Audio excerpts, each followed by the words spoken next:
Տապանը, որ Արարատ լեռան վրա կայնեց, Նոյը առաջին բանը ինչ երևաց, անունը դրեց Երևան։ Հետո հելավ Ակորի գյուղում խաղողի այգի տնկեց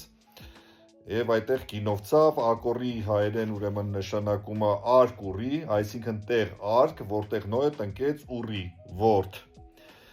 Հետո եկավ առաջին տեղը, որ բնակվեց, դա Նախ Իջևանն էր, այսինքն առաջին Իջևան, առաջին բնակավայր։ Նախ Իջևանում պահպանվել է նաև Նոյի գերեզմանը, որը կոչվում է Առնոյոտն։ Առնոյոտն նշանակում է Նոյի ոտքերի մոտ։ Իսկ Նոյի կնոջ Նոյեմզարի գերեզմանն էլ իր անունը ունի, կոչվում է Մարանդ, այսինքն մայր անդ, այսինքն Նոյի բոլոր ծնունդների մայրը։ Հետո որ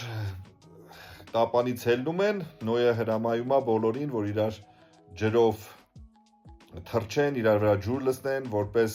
ջրհեղեղից ազատվելու, փրկվելու նշան եւ այդտեղից Վարդավառ տոնը։ Սկզբից դա Նավասարդն է եղել, որտեղ Նավասարդ ամսում է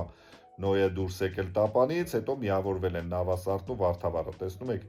ինչքան տեղանունների մեջ մնացել է, տեղանունների եւ տոների մեջ մնացել է